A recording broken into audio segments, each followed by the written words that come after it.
This was the best episode.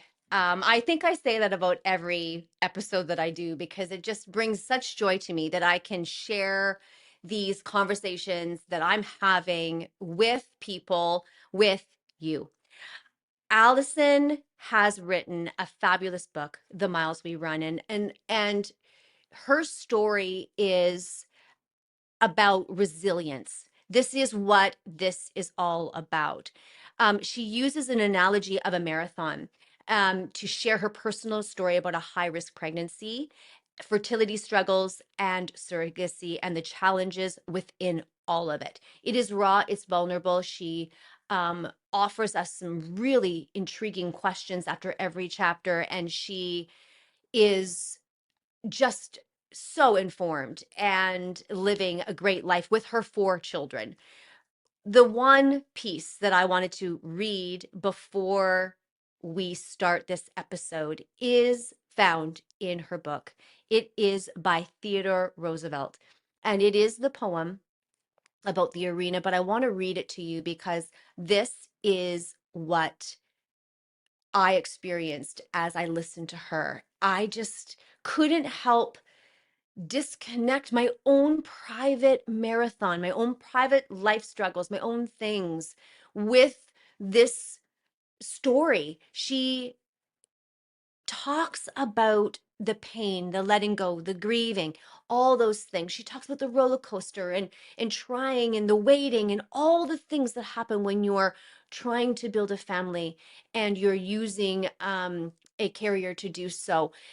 But this poem by Theodore Roosevelt is really profound, and she has it in the beginning pages of her book, and I just wanted to read it to you right now. Here it is. It is not the critic who counts, not the woman who points out how the strong woman stumbles, or where the doer of deeds could have done them better. The credit belongs to the woman who is actually in the arena, whose face is marred by dust and sweat and blood, who strives valiantly, who errs, who comes short again and again, because there's no effort without error and shortcoming, but who does actually strive to do the deeds, who knows great enthusiasms, the great devotions, who spends herself in a worthy cause, who at the best knows in the end the triumph of high achievement, and who at the worst, if she fails, at least fails while daring greatly, so that her place shall never be with those cold and timid souls who neither know victory nor defeat. Theodore Roosevelt. This is a beautiful conversation with Allison, the author of The Miles We Run. Let's welcome her to the show.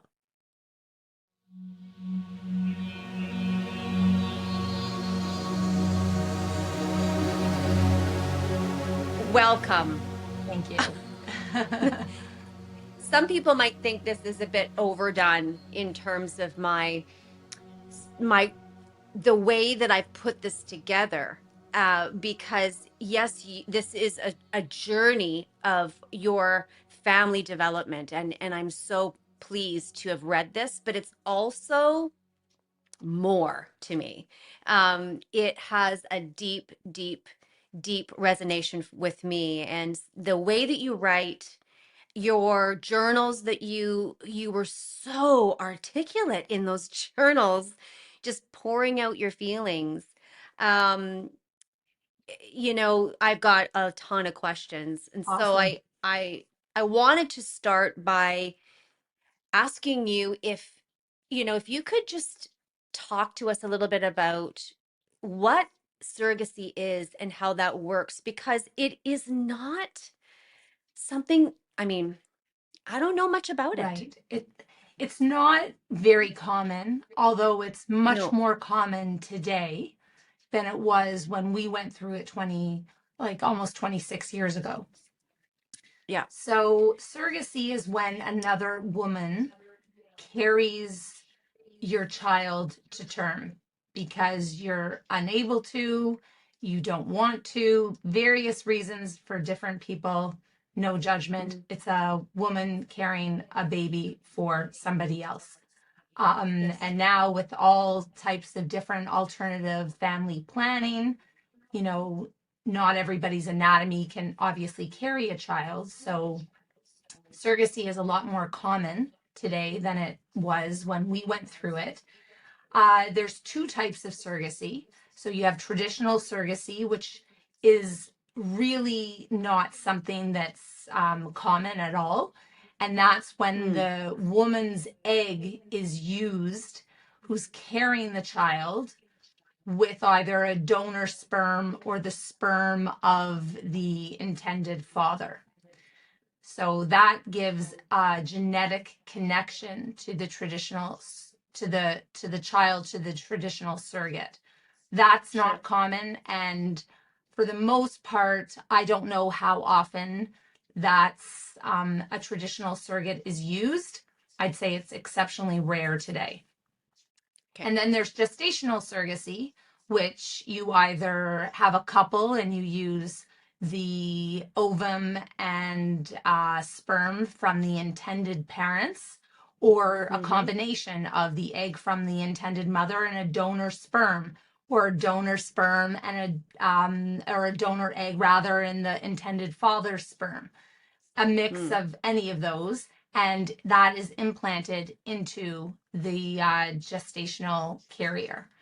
And Mm. that is what we did, and that is the most common form of surrogacy today. Yes. And you live in Canada. Yes, You did treatment in Canada and then you shifted over to the United yes, States. You, in the book, you referenced the difference, some different details. Can you just talk about the laws and how that works? sure. So, first and foremost, I'm not a lawyer. I have Right. no bearing on providing anybody legal advice. Yes. The laws in Canada and the US, surprisingly, have not changed much in 25 Mm. years, and which is exceptionally surprising. There's no, as far as I'm aware, there's no formal governing body in Canada that clinics necessarily have to follow in terms of um, when dealing with a surrogate. Mm. Same thing in the United States. Clinics in the US, there's different regulations guiding how they operate their IVF and egg donation. Like it is very involved. And that's a Mm-hmm. discussion in and of itself. And I'm probably not the best suited to have that talk. Yep. But Yep. in terms of what we did, what I noticed 25 years ago is that the laws in Canada did not require clinics at the time to disclose live birth rates, just pregnancy rates. And there's a big Okay. discrepancy between getting pregnant and carrying that Yes. baby to term. So when you used to Right. hear a pregnancy rate, like I didn't know any better, so I Yep. would assume that was their success rates, but it wasn't Mm. necessarily. I think if somebody's going into IVF or fertility or any type of help conceiving or reproductive Mm. aid, I think today that there's so much more awareness and knowledge that you could acquire by doing a little bit of research, that these are things that you would know better, and as a Mm. result maybe do a little Right. better prior to choosing Right. a clinic or even choosing a surrogate.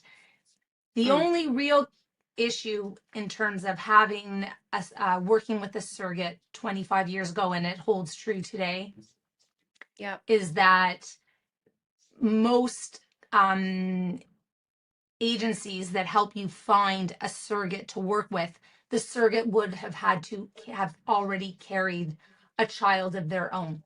So they are well versed in the attachment and what the body, how the body changes and Sure. all of that. So they understood what they were about to go through. So throughout your journey, as you were writing the book and as you're reflecting back on your experience, and you had a couple different Mm-hmm. surrogates who, you would use an agency, and the agency then takes you and says, okay, so we're going to connect you with this person, and is it, you're looking at different people's profiles and you're looking at their stories and their life. And then when you find someone you like, you say, okay, I want to meet with them. I want to chat with them. I want to talk to them, figure out what their disposition is and all the different pieces. And you then find out that they've all had one child and not just been pregnant, but they've all have a living child. Right. Yeah. Any reputable Okay. agency, I feel confident saying this, I don't think they would Hmm. work with somebody who hasn't carried No, a child as a surrogate no. in order to Right. place a surrogate with an intended parent. Yeah. What you speak of is more how the process is today. When we were Mm, going through it, it wasn't nearly as streamlined. And interesting. the protocols, other than the woman who was in contention to be your surrogate having carried already a child, there were no real um I don't want to say there was no real legal framework in place. Mm, In Canada, it was really that you couldn't remunerate the carrier for carrying the baby, but you can reimburse her for expenses related to the pregnancy. So there is okay. a big gray area there, let's just say, There is. Yeah, that just up for I mean interpretation. it absolutely. Yes, Okay, so with that as the background, um you start this book by talking. I just want to read this. So I'm going to look off my screen for of a second, course. but that's because I got a bigger screen behind Yes, me. I'm not trying to. But here's what you said. And I just loved it. You said, it's intriguing to realize that you're closer to the conclusion of your own life than it is to its commencement. At 53, I've quite probably lived more than half my existence. Of course, I write this without the presence of what tomorrow may bring. I often contemplate the myriad experiences that have led me to this juncture, wondering, could others derive value and inspiration from what has shaped my identity?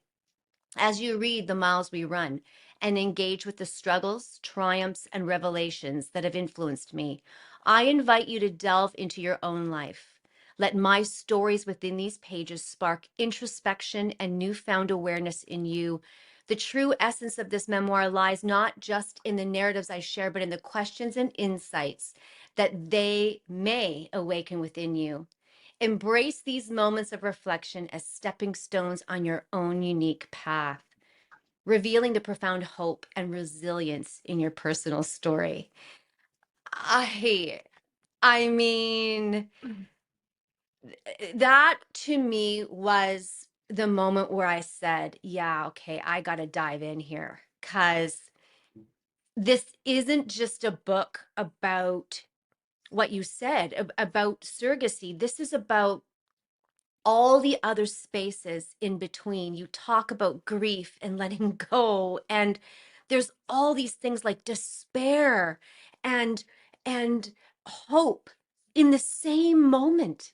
And you talk about letdown. I mean, it's oh, incredible. thank you. And yet you compare this to your experience of your life that your dad offered you when you were a child by showing you how to run, and you've done these marathons, you've run with your family every Saturday morning, and it's a beautiful thing to see.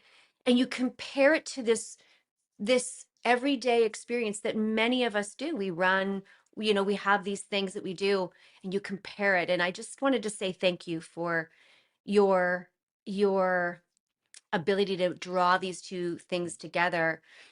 I appreciate that so How do much. we start?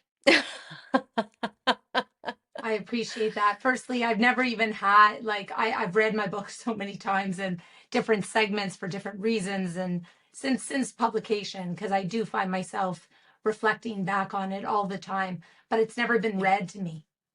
this is the first time that it's actually like I've heard Oh, somebody else read it. So that was very meaningful. Thank you.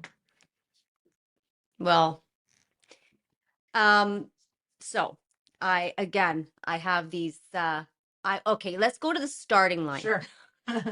We're start so in the book you oh, and that's the other thing I wanted to mention, and I don't feel like we need to rush through this, but there's so much to cover, I feel. Absolutely. You do this thing that at the end of every chapter, you say, "Dearest readers," and you pose a question. Hmm. Absolutely thought-provoking questions. And we often think, okay, so that person's journey, that person's experience is isolated. It's their experience. It was about emotions, or it's about, in this case, surrogacy, family, desire to have something. You said when you were, when your sister was born, you envisioned your life with a baby. Hmm. You saw that happen for yourself. You didn't realize that there was going to be some miles to run, and that there was going to be some moments where you had to dig into something that you've never ever had to dig in before. Talk about that in terms of what comes to your mind in hindsight now. So writing The Miles We Run was a very interesting experience. As you indicated, I journaled, our entire surrogacy experience. Yeah. When Rowan and Caleb were born, our youngest, our Hmm. last children were twins, and I closed those journals. I knew I had a story, but it wasn't the right time to write it. I was in the throes of raising, four kids under six, and it just I put them away.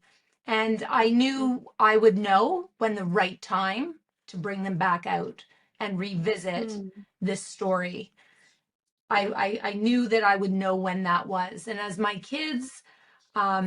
daughter was in university and the boys were finishing high school and prepping to go to university, I thought, you know what? Maybe now's the time to actually look at my journals and reread my journals.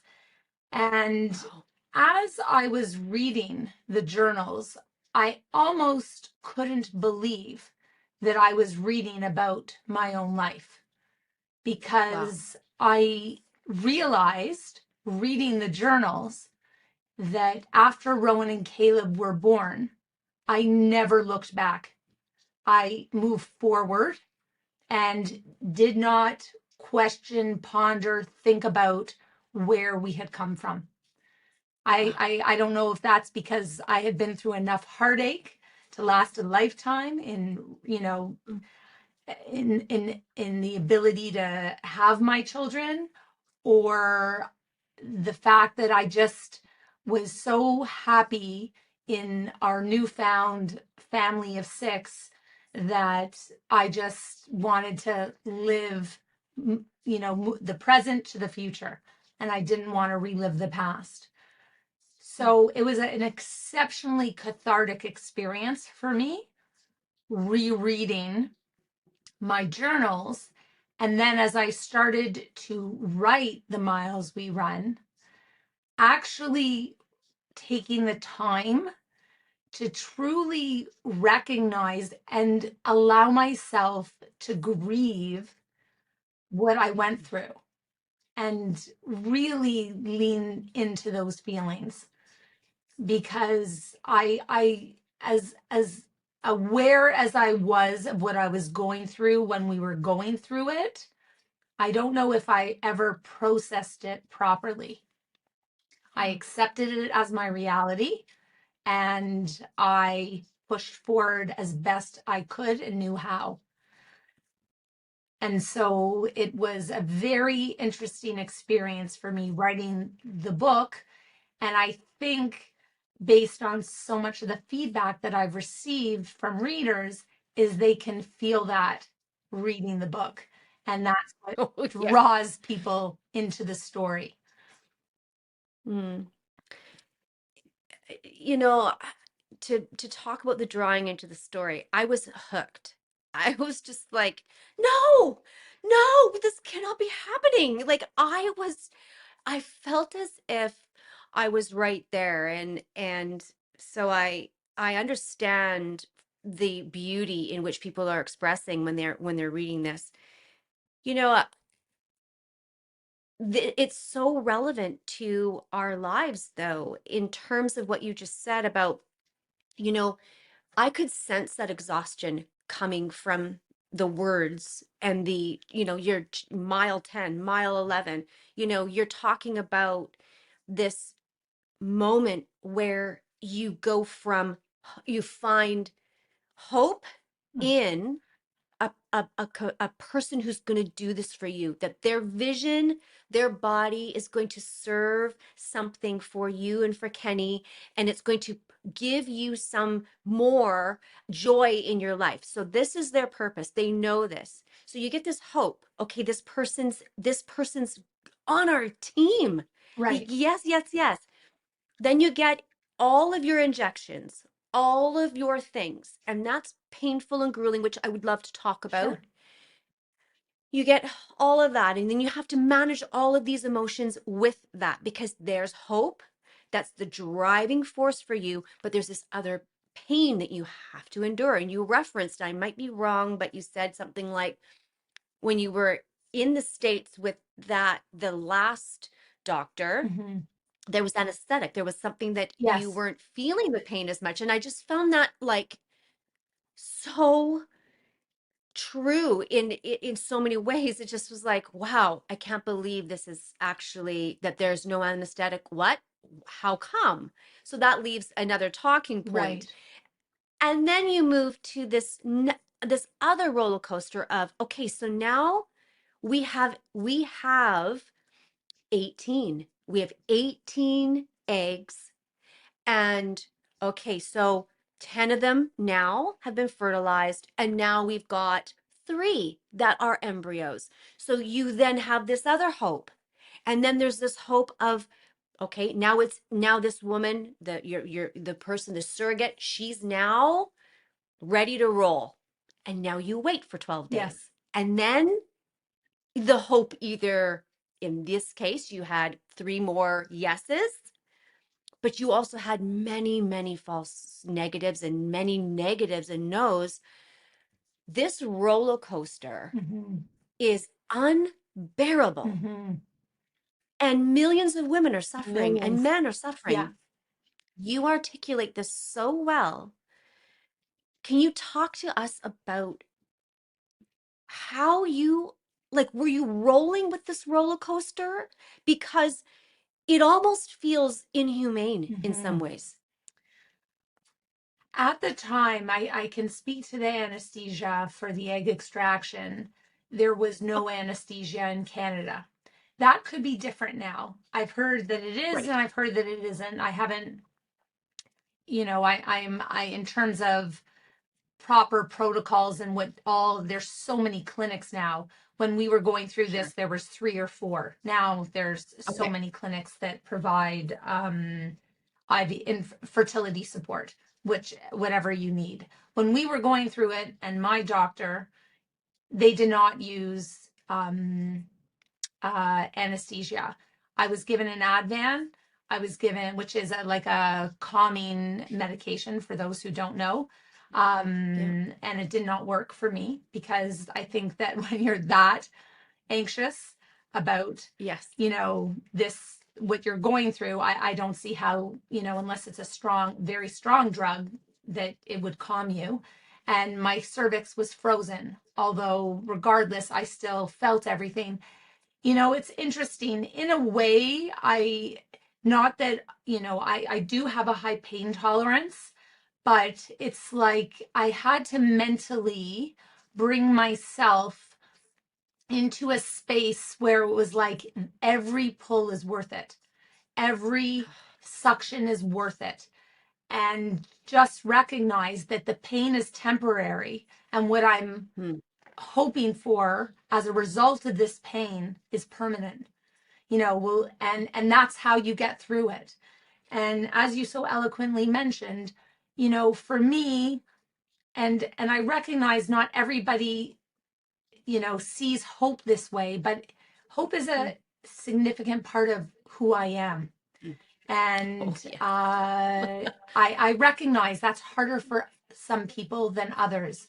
But I've always been an optimistic person, a hopeful person.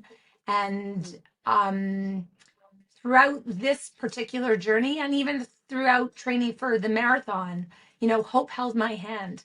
I don't think I could have done it mm, without. So it was it as hard as it was, um, and at times I definitely wanted to give up. There's no question about that. yeah. But this inner voice, this hopeful inner voice that has guided me my whole life, would help make me realize that it wasn't the time to stop. I think it would have if it was time to stop. I think it would have if it was time to, give up, but it just Mm, wouldn't allow me to give up. And it sounds so funny. I recognize that, but it's the truth. I had a very supportive family. I had a mm, wonderful, I have a wonderful husband. I also had my daughter at the time, and even though it was a very challenging pregnancy and subsequent birth with her, she really helped keep me grounded. And mm. having her really allowed me to help push forward. And I recognize that a lot of women going through fertility don't have that first child just yet. And Right. it's, she was such a saving grace for me, allowing me to just relish in her innocence and beauty. And Mm, it really was a balm for me, especially on those days where we received such devastating news, whether it was a miscarriage or a failed pregnancy attempt. And but it it it's a hopeful story, it really is. It, And absolutely. Now, I have a question for you, and the before the question, a response to say it is one of the most hopeful stories I've read in a while. Um, Maybe it's because what you said earlier on, where you you you just know that you know that you know that you have to go forward, mm, that stepping backwards or turning around isn't an option. mhm, And for people who've been through any kind of struggle in their life, mhm, and there's this that drives you forward, and you learn to trust and rest in those instincts that are so powerful. mhm. So when you were 13, Right. Mm, how did this shape? Because when I read your, you just sort of, um, I don't even know what the word is. It's, well, you had a pain in your leg yes. and it was really severe. So your mother took you to the hospital, the emergency, and then there was this potential diagnosis, and then there was an actual diagnosis. Would you like to share with us that? So that was my starting line. That was my starting line. And when I was 13, yes, we were on a holiday in Florida, and I developed a very bad, persistent pain in my right leg, to the point where I couldn't sleep at night. The pain was exacerbated in the evening. And when we got home from the holiday, which was, my mom would have taken me to the doctor there, but by the time I realized it was not going away and getting worse, it wasn't like I pulled something. And Sure. I don't want to say I was a bit of a drama queen, but I at that age I can see if my parents thought maybe I was exaggerating a little bit about the Sure. discomfort I felt. Um, so We've all been yes, there. yes.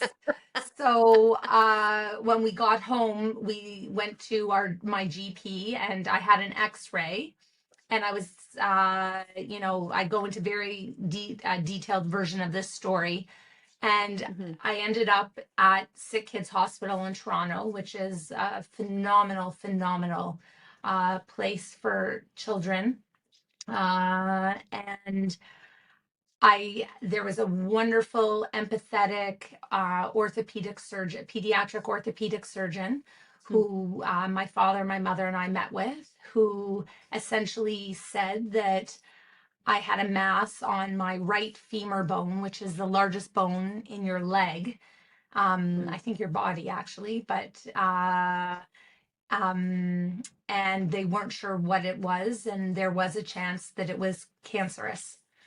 And within a few days, I had to have surgery, and thank goodness, I did not have cancer, but what I had was a terrible bone infection called osteomyelitis, and they had to scrape away most of the bone on my femur. And the beauty thing about bones is that they regenerate.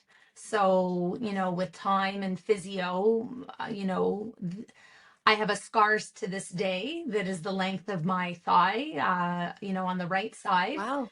And, Yeah. you know, that experience was life changing, stuck with me on many levels. Firstly, how lucky I was that I didn't Mhm. have cancer, and that they were able to treat my leg, and that I just had to undergo physio and it would eventually heal. Secondly, the disparity of support that I had that other children didn't in the hospital. Um, I was very blessed to have visitors all the time. I didn't speak to this in the book, but I was in a semi room, and the young girl that I was with, her name was Sherry. I believe she had something with her hips, but it was her mom who was primarily there. And no one, everybody brought me flowers and balloons and candies and cookies, and I somebody brought me McDonald's every day for lunch, and like it Yeah. was a wonderful thing, but it made me realize that not everybody has that. In Wow. my 13-year-old self, I wasn't aware that not everybody didn't have the comfort and support that I did. And, Hmm. that made me want to reach out and share everything I got with everybody else on my floor. And I learned a very valuable lesson. Number one, I'm going to die, and mortality is a part of life, because I had never really thought about it as a 13-year-old. Well, you don't really think about it as a 13-year Right, old, right? right. You're, But that was a yeah. very big scare for me. And Yeah.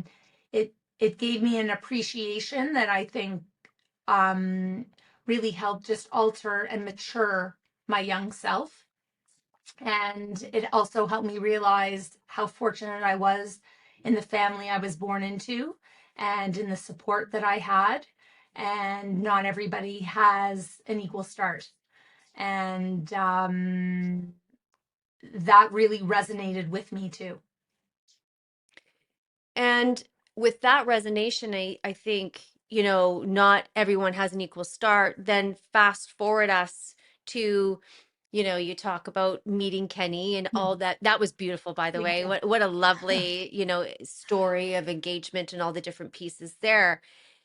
And then you find yourself in this great relationship and you're ready to begin the next stage, and you find that you're pregnant Mhm. and you are thrilled, you are over the moon. You say, 5 months pregnant, you started noticing like, my, my shortness of breath is kind of Mhm. struggling. And, having myself been pregnant 4 times, I've had 4 kids, Right.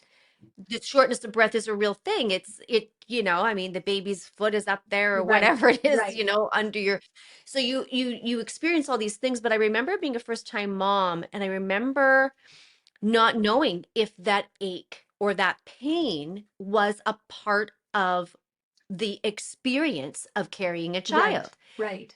And so you would never have known that this shortness of breath was actually something else. Right.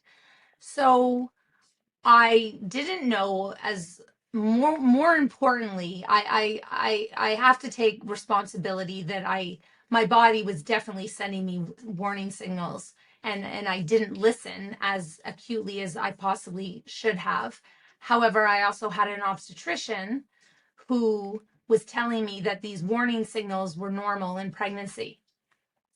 And as a result, if I have a Can you just, sorry, but can you just tell us some more warning signals? So I was having profuse nosebleeds. Like I don't really go into Yeah. that in the pregnancy chapter. No, Um I mentioned that in later. my chapter on HHT. Yeah, you do. Yes. But I, other than the breathing and the swelling, the when I say my labia was like a cow's udder, I'm actually not exaggerating. Okay, well, I was laughing hysterically at that because, Yeah. I mean, Yes. it's like we can joke about this because, but Right. again, some of us have experienced that, but your experience is combination of Right. symptoms Right. that isn't Right. normal. And I also am of the mindset, I'm a pretty fit individual. The fact that I was having shortness of breath and it was common. Yeah. My shortness of breath wasn't common. I had trouble like actually getting a breath. It wasn't just like I was Okay. feeling winded. But I didn't know Okay. that because I hadn't experienced pregnancy before, and the swelling just started to compound the breathing. So when I walked, I had another appendage between my legs. That is no, like, it is funny. I laughed about it then, and I was like, is this something that all women experience? Well, I call it horse Yeah, lips. It was that's like it was insane. exactly what it Yeah. was. And huge though, like But huge. I want to say something, and I think this is really important. So we're talking about when you were pregnant with Hannah, Yes. what was the year? What year were you in? 1999. Okay, so I was pregnant in 1999 as well. Okay. No, yes, she was born in Yes, 1999. Hannah was So okay. So my daughter Hannah was born in 1999. I was pregnant in 98, 99. She was me born too. early in April. Me too. Early in Oh, March. okay. So Hannah was Yeah, due in 30. May. But Okay, so Ireland was born March 14th. She was due in April on Easter, like the Easter weekend. She was 34 weeks, and they thought she was 37, right, and I was going into labor whether we liked it or not, right. and out she came, and just, 4 pounds, three Oh, ounces. small too. The small, Yeah, you've had the small, yeah. right? But back then, and this is really important, I had like What to Expect When You Were Right, Pregnant. What to Expect When You're right. Expecting is the book I had. Yes, What other information did I none. have? I I didn't have an Right. internet that I was going to Exactly. Google, and neither did you. Yes, So to undergird this experience that you say you didn't know about, I I really feel like it's important to let you know that that's not, you might feel guilty about that, but I would say try to let that go right. because You're we didn't have the information we You're have a now. hundred percent right. The only thing I used to watch, I don't know if you watched this on the TLC, was A Baby Story. I love So that did show. I. I would weep like So a would while. I. I was Oh my God. obsessed. I was obsessed. I would record it on my Yes, yes. VCR. So would I. That's so funny. Yeah. That I Yeah. my Lamaze or whatever it was Yeah. prenatal class wasn't starting until the week after I gave birth to her. So the Yep. only thing that I Me knew too. about birthing a child was what I had seen in a baby story on And TLC. what people had told me, Yes.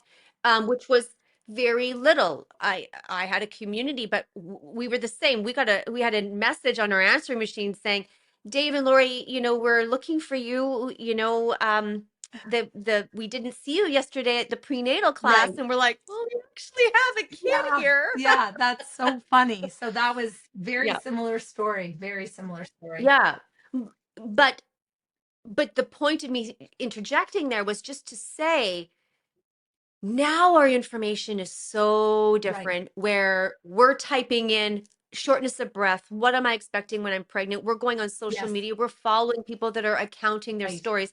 We didn't have that. That's the undergirding thing. So that's why there's no judgment Right. from anyone that's listening, or when you tell this, it's like there's no judgment because if you were alive back then and you were where we Right. were, we all know what we were Right. doing, and we were watching baby story and reading what to expect when you're Right. expecting.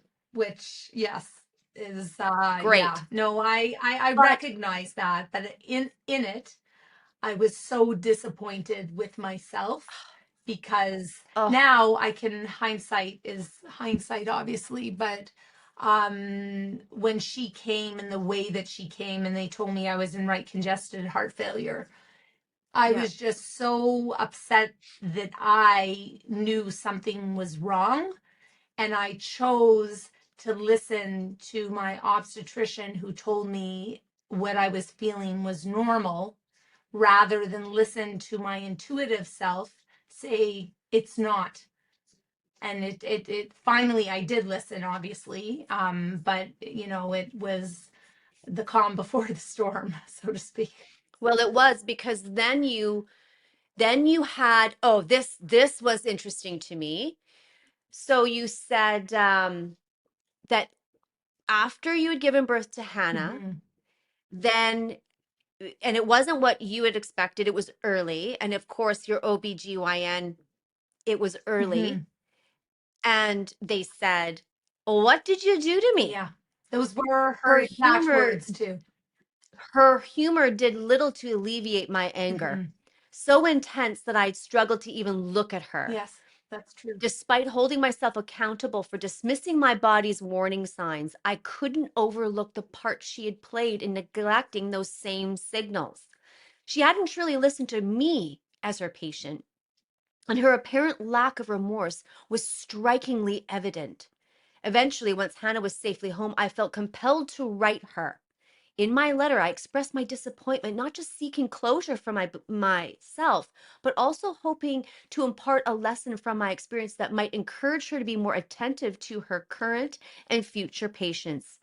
Her reply was terse, a few lines absolving herself of any malpractice coupled with well wishes. It was succinct response, falling short of what I anticipated, yet it allowed me to move forward and release my resentment. Well said. Well said. Mhm. How did you, in this moment, you're talking about disappointment in yourself, you're talking about feeling like you did fail yourself in some way by not knowing. And then you say here, it did release my disappointment, but her response was just the beginning of this next level of connection, or I don't want to say inability to intuit, Mhm. but I when I was reading, I felt like your first fertility doctor did lack some intuition Mhm. about how the embryos were placed, how many.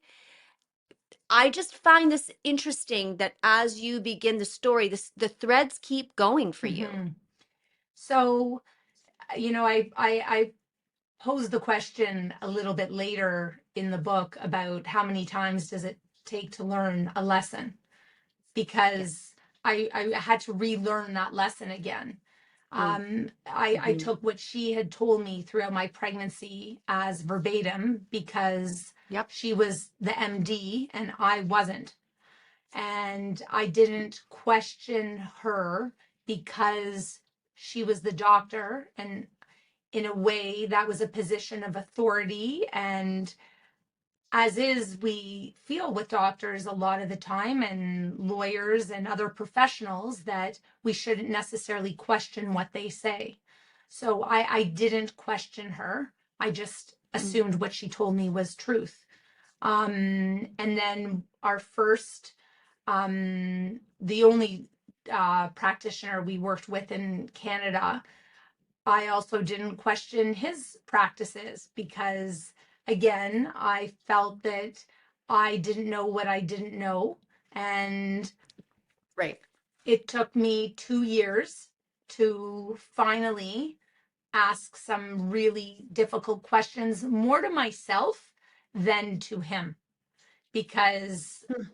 it was more about me saying, why am I still here if it's not working?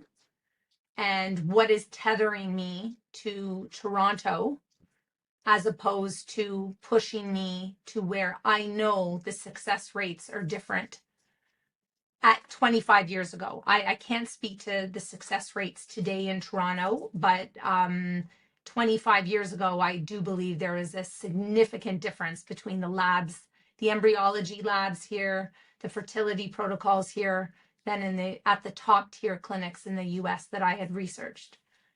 And I don't think it was luck that our first attempt we got pregnant in the United States.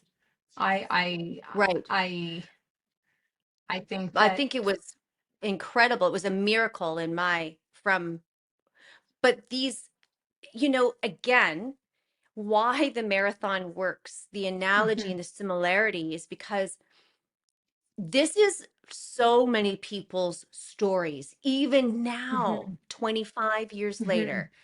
Here's what I wrote. So I have this book that I write some other important questions in. And so, talking about this first experience in Toronto, I wrote, first it was 18 harvested eggs, 10 successful fertilizations, transferred 3 embryos. Then it was 35 eggs, 27 of these, 35 were fertilized, then reduced to 24, then transferred all 10 embryos. Mhm. And then I say, in your journal, you write of inner conflict threaded with desire. How did you distill this down? When did your knowing supersede desire, or what made sense?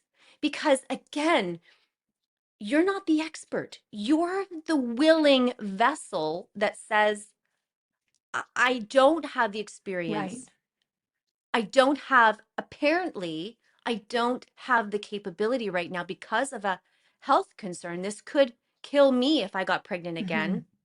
So you were in this place of desire to save yourself, to have more people in your life, to trust someone that knows better. Mhm. And yet it's this thread within your life. Mhm. And it's like you were working through every mile of knowing, and every mile you ran and every mile you connected to in this particular journey. It's almost as if this thread became stronger for you to connect to your inner knowing.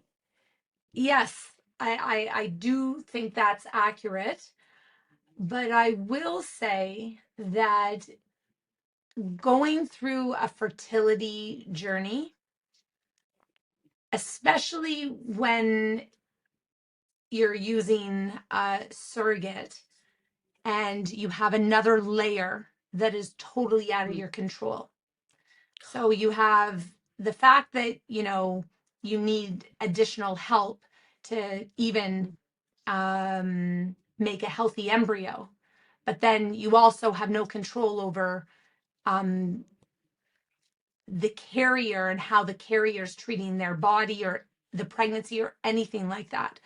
So people who go through any type of fertility struggle, and I have seen this over the course of the 25 years that I've understood it, is you're on a path and the only thing that you want is that baby. And it's Yep. like you have blinders on, and the Mm, only way is, it doesn't matter what I need to do, right. I will do it to have that baby. Yep. And as a result, you will listen, at least for me, for the first 2 years, anything that would make me think I was getting closer to that baby, I would do. And if that meant, you know, transferring 10 embryos, which is an unheard of, and so many No. ethical, misguided considerations with a 10 Mm. embryo transfer, you know, I I did struggle with it, but when you have a professional telling you this is your best chance, and your carrier is like on board, you're like, okay. And you have three at that time, 25 years ago, you had three, four, maybe clinics. You weren't, it wasn't like there were many things to draw from. You were Right, just right. in that Not space. only that, not everybody will work with a surrogate in Canada because of the Yep. legality in the gray area. So it wasn't really 3 or 4 clinics. There was only about 2 clinics in Canada Right. at the time, in Toronto, I should say, at the time, Mm. that would work with a gestational carrier. And So then you were presented with the doctor down in the States, a little bit before that yes, though. yes. I was presented with two options. An infertility consultant that we spoke to, that she herself had tried in Toronto and then ended up going to Detroit. Not Detroit, I'm sorry, to Colorado, to Denver, Colorado, Okay. had been Yep. successful there. Mm. And it was a great clinic. I definitely researched it. Yeah. There were some issues that I speak to in the book about the altitude and me having to move there for Yeah. a month Thought because that my was doctor interesting. here um, wouldn't do the initial monitor cycle monitoring, as they call it. Hmm. Yep. So that presented a bit of an issue because I did have my daughter here, and what I would have to leave her for a month Mm. because she wasn't going to come with me for a month to, you know, logistically it just didn't make sense. And he kind of scared us into going and convinced us that his protocols were the same. I again, I look back at, in hindsight's 2020, every misstep that I took, I would take them all again because I ended up with my beautiful family. So Yes, of course. but I really, and I pose this question in the book, like, I wondered myself why I was so reluctant to make a change, whether it was the Mm. costs going into the US that kept me tethered to the Toronto clinic, or just the idea of working with, if my carrier was in the US and I wouldn't have as much control because I wouldn't be able to see them as much. All these things factored into my decision to stay in Toronto until finally I recognized that nothing is going to change if I change nothing. So Wow. we then were brave enough to go into the US, and thank goodness things changed. And it wasn't without heartache there too, because No, our early debut in the US was riddled with obstacles as well. So not necessarily at the well, clinic, but just with the carriers. I wanted to talk about that too. The one thing I wanted to ask you before, I don't want to lose some of the most important things that I can think about that might be questions or experiences that other people are experiencing out there themselves. But in mile 12, you talked about friends and family and how some were asking questions and some were like asking questions about family expansion and all those different things. And I had a question this morning when I was thinking about it, because I know I've been insensitive at times in my life to people and to their situation, not wanting to Mm-hmm. be. You just ask. I don't know why. Like, Mm-hmm. I don't know why. So that's a thing. But you say stuff, you wrote it out. You listed a few things that people are saying to you. And can you speak to the person who's out there who says, you know, like I'm invited to a baby's birthday, or I'm invited to my neighbor's party and I want this and I don't have it. And somebody who's insensitive says something to Mm-hmm. me. How do you hold disappointment and despair and self compassion in those It's moments? very hard. It's very hard when somebody is struggling. First and foremost, most women don't speak to their infertility.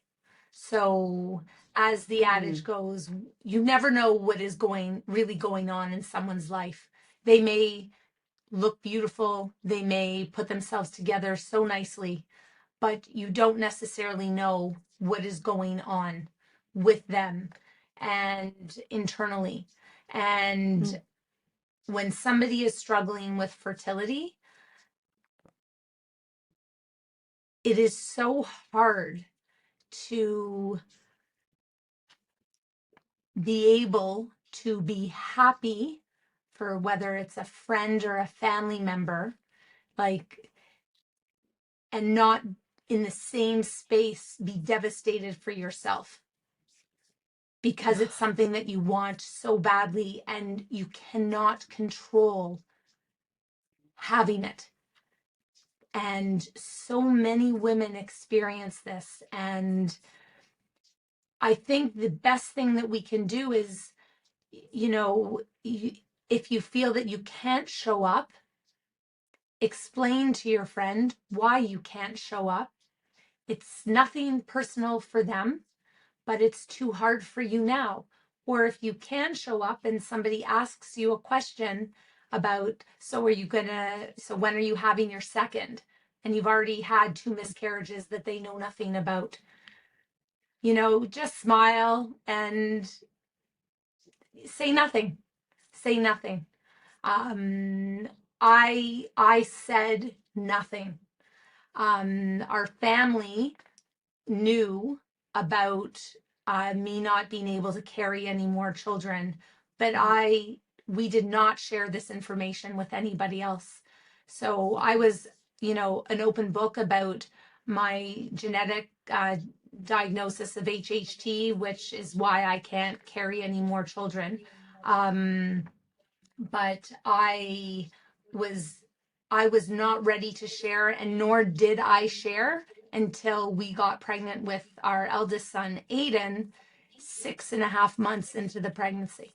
Because, so yeah, and you wrote that in the book. You said that some people's responses even there varied yep, because it was like, well, and of course we're all parts of families. We all feel liberties to say things that mm-hmm, maybe we shouldn't say. yes, I know that, but yeah, like it's really interesting to me. Sometimes I feel, and I'm guilty of this. This is why I'm saying it. You just feel like you can say or ask or mm-hmm, imply. mm-hmm, And what this has offered me up something, one of the things is to say what you said earlier. You don't know what people are experiencing, mm-hmm. and it is not that easy. So don't ask probing questions because the person's going to know that you're trying to figure out what's going Right, on. Just what you're saying is see me for who I am, see me for showing up in the moment that I'm showing up as, and just let's just have that as a conversation, not as all the other right. things. Listen, Yeah. I'm sure when you've asked questions, it's comes from a good place. It doesn't come from a Hmm. place of, No. so when are you going to have your next? It's not coming from a, a malicious place. It's coming from a place of curiosity, and it's a Yeah. conversation. Yes, right. It's interesting, and I'll be totally honest with you. I'm 53 years old. Every time I see, and I'll get emotional, but every time I see a pregnant person, I wonder to myself, do they realize how lucky they are?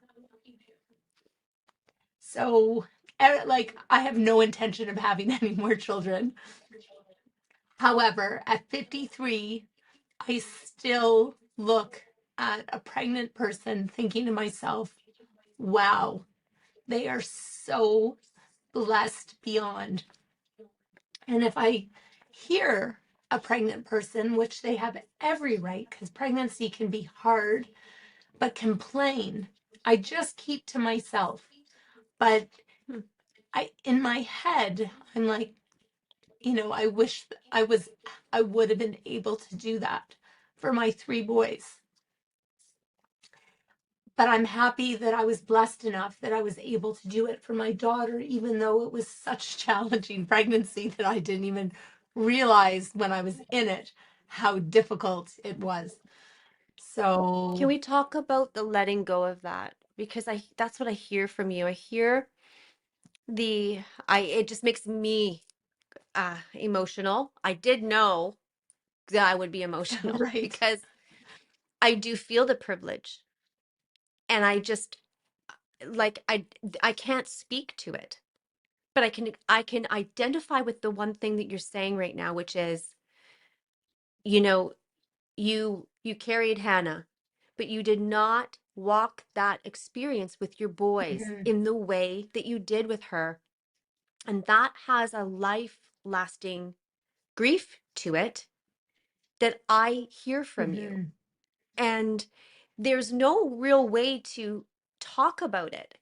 You know what I mean? Like it's not, it's simply, it is.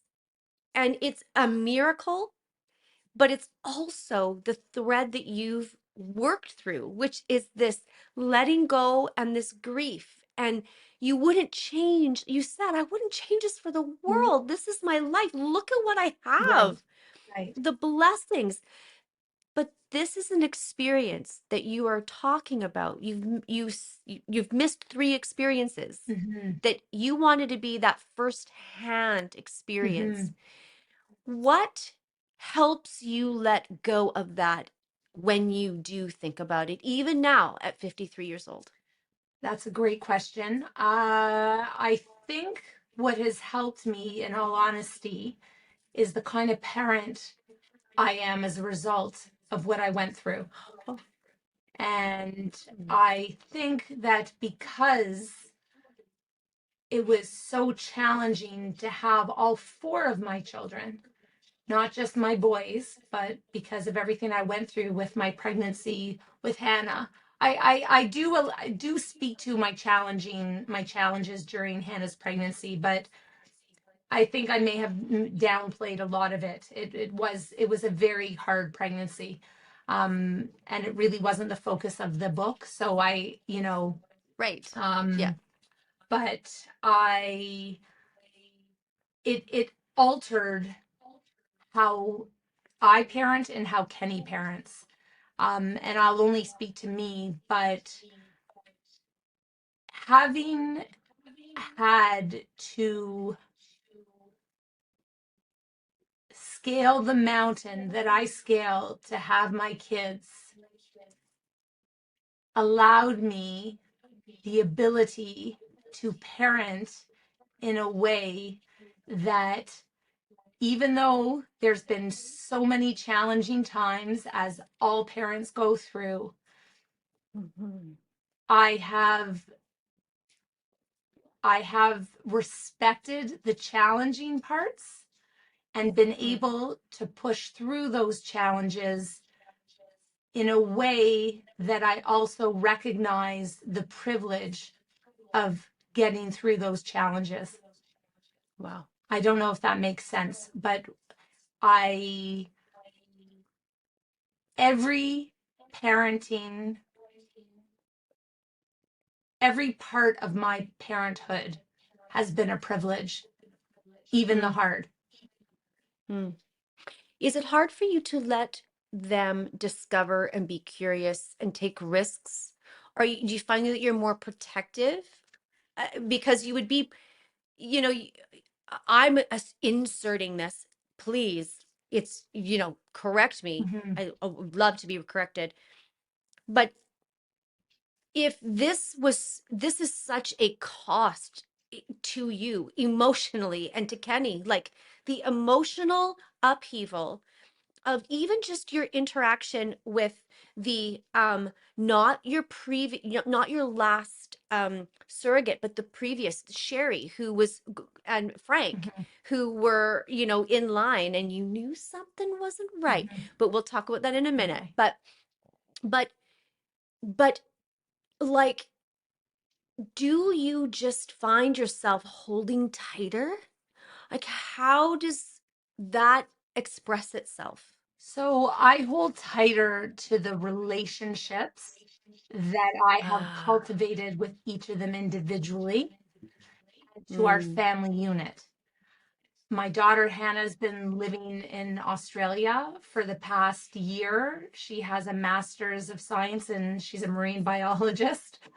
good for her. She's coming home in April, I'm hoping, March or April. My son Aiden is finishing fourth year at McGill in Montreal. And he last year did his half semester, he did a half a year, so a full semester exchange program in Melbourne, Australia. Wow. And now I have my two youngest Rowan's doing exchange in Singapore and Caleb's doing an exchange program in Spain, Madrid. So Good Lord. as much as I recognized and I would understand how, based on my story, you would think that I would hover or helicopter, I don't. And we never No, have. We've really given our children, I think, the independence to grow and to fail and to learn from failure, and just as we have ourselves. And I I think it is these things that have made me a better parent as a result of how I had my children and the struggle I faced having my children. So it's a great question because I can see how one would maybe flip that and be all encompassing over your children and hover too sure. much. But Yeah. we haven't. At least I hope we haven't. But that's amazing because I never really got that. Like, even when I read the last, in the book, very last chapters, you're sharing about where your kids are at this point, and I felt that. I felt like, wow, it doesn't come across like you're tight and controlling things. It comes across like you're just saying, you're beautiful, live, fly, do what you need to do. I would like to segue into this next piece where there's a quote in your book that says, society often cloaks the act of seeking help in shame, Mhm. labeling it as a weakness rather than as an embodiment of strength and cooperation. This is really what this is all about. How did you work with the label, and how did it work against you in in different ways? Um, well, I'm a very independent, stubborn individual. So asking for help is certainly not something that's embedded into my DNA. Wow. Um, but on the same side, I knew that we wouldn't, from a financial perspective, ever have been able to achieve our dreams in having more children without the support of our families, because we had, in Toronto alone, we had already, used up most of our savings, which was substantial. We both worked full time and good Yeah. jobs, and Yeah. it just, going into the US was going to be a whole different ball game. So Hmm. we reached out and we asked for help, and it wasn't even we. And again, I recognize the privilege in being able to ask for that support. Not everybody has that. Yes. Right. um if I hadn't have had that support, I think I would have found another way, whether it was loans or, all these clinics offer some Sure. sort of fertility financial aid. But we were very fortunate that we didn't have to go that route. And the same thing mirrored in my marathon experience, you know, the day of the marathon. And just, a lot of people feel that races, like, everyone's out for themselves, Yeah. especially, but it was a particularly humid day, the New York Marathon in 2022. And runners were passing out and other runners were helping and stopping, and getting, Right. I had to go over to, like, I could see someone was, like, helping someone else, and I ran to find the closest volunteer to let them know that somebody about Sure. 3 minutes back was not doing well, so they could radio Yeah. for help. Like, Yeah. it just it just reinforced to me how it's help is it's okay to ask for help. And that a lot of people know that it's something that was more learned for me. Mm. And Wow. surrogacy helped me with that. Our surrogacy journey helped with that. The marathon helped with that. The women that I would meet in the clinics, going through, the cycle monitoring every single morning. Everyone's there for the same reason. The support through just a hello or the way you look Wow. at each other, it was there. So, Wow. asking for help is a demonstration of strength, not weakness. Oh, asking for help is a demonstration of strength, not weakness. And I would agree with you on that. And the examples that you share are really the experiences that you're sharing with us about that very thing. Um, Talk to me about Frank and Sherry, because this is interesting to me. You knew something wasn't right. And so when someone who is on this journey is looking for someone, how, if they're having an experience that is like a Frank and Sherry experience, Mm-hmm. you knew there was something there, and it was right at the beginning, when I read that you were meeting with them, and his comment was something to the effect of, I can get a TV or something. I i was aghast. I was like, Frank, like, Right, why right, would you right, say that? right. I was like, what are you doing?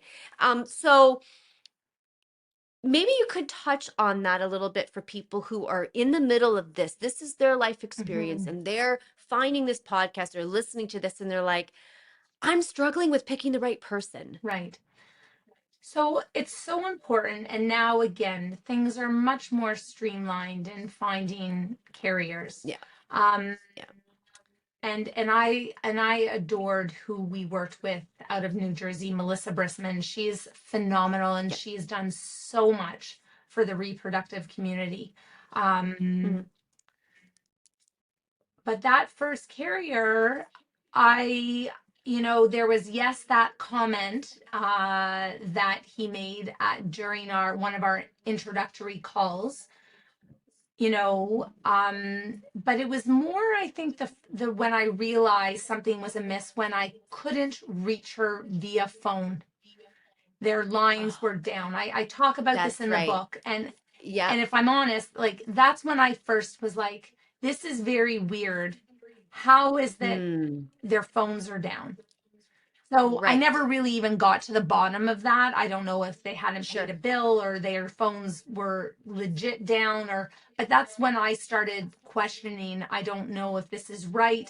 And then again, we haven't really touched on that, but the whole thing with waiting, like infertility and Oh, especially surrogacy and waiting on someone else's timeline, it's just so exhausting because there's so much waiting. I was living in two yes. different time zones. I was living in Hannah's time zone where everything was going at lightning speed, and I was living in our in the fertility time zone when everything was going so slow. So time with Hannah was moving way too fast, and our surrogacy Yeah. wasn't happening as fast as I wanted it to. Yeah. Right. And with Frank and Sherry, it just it how much can you really learn about somebody's true person on a piece of paper through a phone call?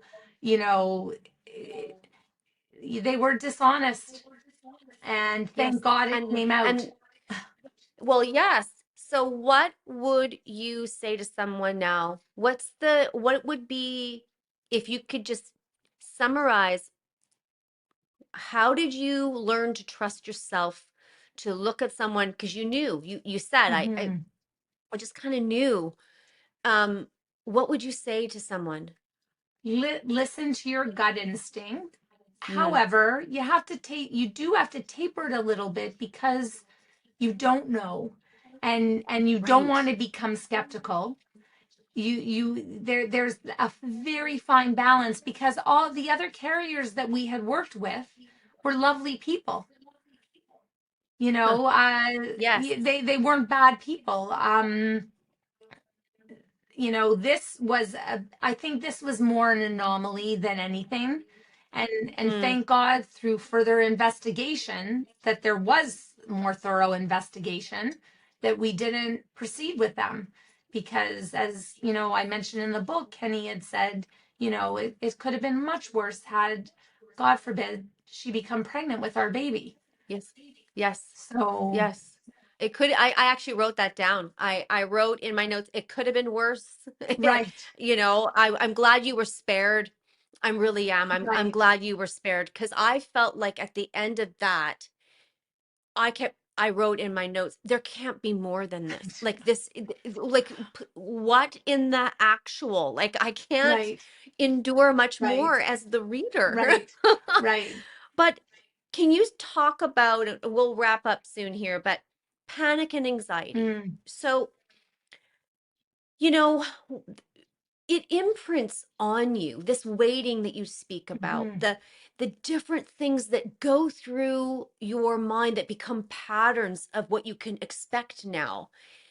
How have you unlocked that? Do you have patterns of panic and anxiety that have lingered? Like, how do you unwind yourself from that intense roller coaster? Mhm. And then, of course, when you have the baby, then it's still, you know how intense that roller coaster is of newborn Right, living. right. So then you don't really come out of it. How have you come out, and do you still have the lingering anxiety or panic, or how does that work for you? I think the anxiety, it changes and evolves as you go through different stages of your life. So, my anxiety right now is that my kids are all safe, that they're having Mm, fun, but making smart and good choices as they're yeah, abroad. I'm not going to say that I don't worry. My eldest son has type 1 diabetes, which is just, he is such a warrior. Anybody, that is afflicted with type 1 is just such a hero in my eyes. It's I agree. 24/7, it doesn't go away. No. And I worry. I'm not going to lie. That's an anxiety for me. What does he do for insulin? He's on a Like, pump and he's on a glucose sensor, and so where is he in the world right now? he's actually closest. He's in Montreal, not Okay. far from Okay, Toronto, so okay. and So he's he can find that from his doctor and he can, right. But yeah. Aiden Okay. actually is my most well-traveled child. So Aiden has literally, with his type 1, he has been everywhere. So they're all quite independent travelers, but Aiden's been everywhere and he manages, and we're so proud of him. Yes. But it's a hard thing to have to deal with and contend with. Yeah. Um, Well, I've done interviews with people, and mothers with their baby is type one, right. and just waking up in the middle of Yes. the night and Yes. panicking because you're not sure. And what age was he He was diagnosed? diagnosed at 16. So once Okay. again, we found ourselves at Sick Kids Hospital, and I thank God for that place. Yeah. And I wouldn't wish anyone to have to go there, obviously, but No. if you No. do with a sick child, they just helped us.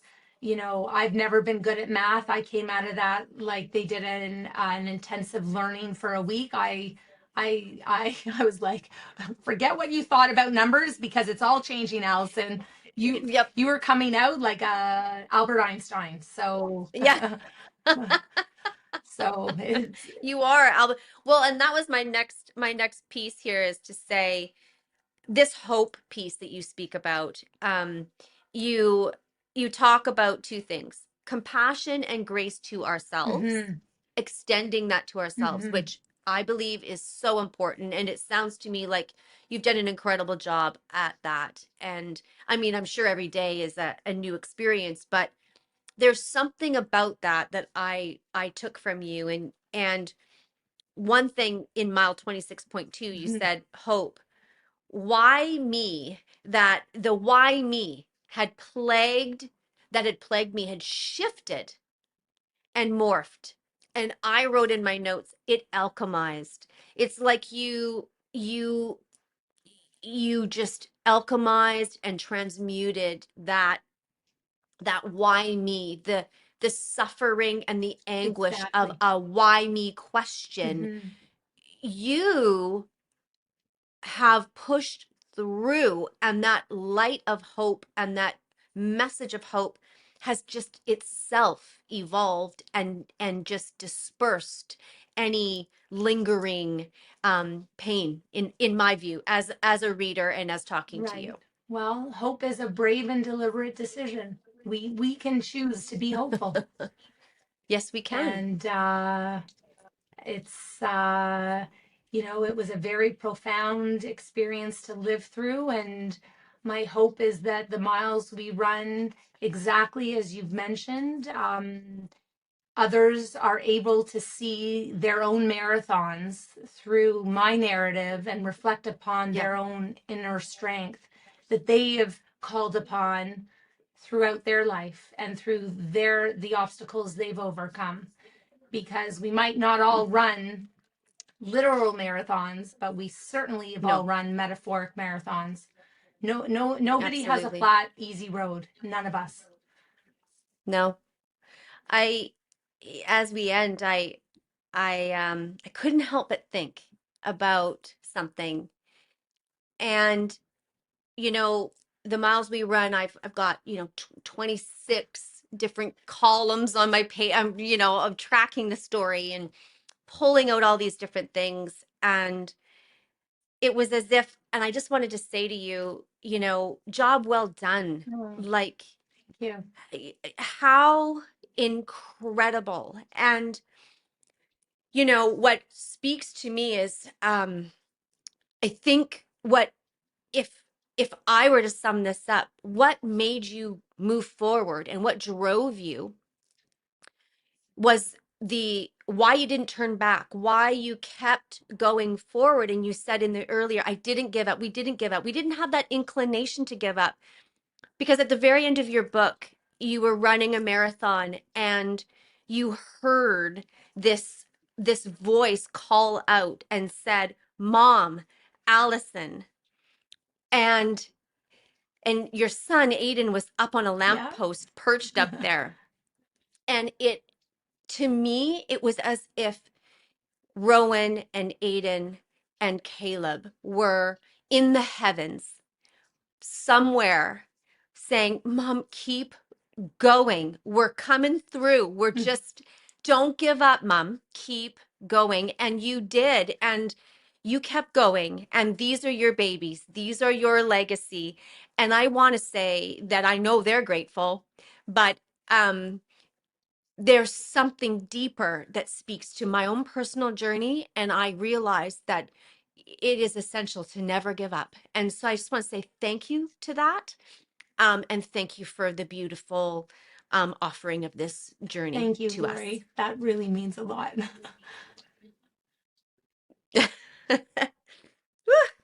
Well,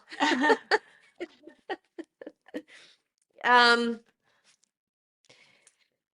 It's been a real pleasure speaking with you, and I so appreciate the time you spend into reading the book and researching the book, and being able to have such a wonderful dialogue as a result of you putting the time in. So yeah. thank you. Well, you're giving me your time, and it's a privilege to me, and I just want all of my guests to feel like their story matters. Your story matters. That's the essence of why I do what I do. And when we can find a story like this that speaks to the heart of what we experience in our Mm-hmm. lives, this is your journey, but it speaks to everyone's experience. Like you said, there is how much time can be, I got to treat this tenderly. And I just see it as such a privilege that that's how I live. And so I just want to say thank you for reaching out. And when I read your profile, I went, yes, yes, yes. Oh, Like within seconds, I was, yep, oh, we've got to make sure this I'm works. so glad. I'm so glad. Well, Yeah. thank you. It's been such a privilege to speak with you. It really has. Going to go Because out. I'll push it onto my Yeah. my Instagram at the miles we run, and then And I'll put it up on my website as well. So because a lot of yeah. people are directed to my website through the marketing that I'm doing, I drive people Mm-hmm. to the website, and then they can Sure. choose where they want to purchase the book from. Yes. So Yeah, that's right. excellent. Well, Well, thank you yes. very much. Thank you. Thank you. And you are just extraordinary. Well, I, Thank you I so much. appreciate it, and I've loved the discussions. Yes, perfect. Well, it won't be Oh, long. It'll be probably not next week, but the week after. amazing. Amazing. Yeah. Okay. Okay. Well, you be blessed. Have a Thank good you. day. You as well. Bye. Bye-bye.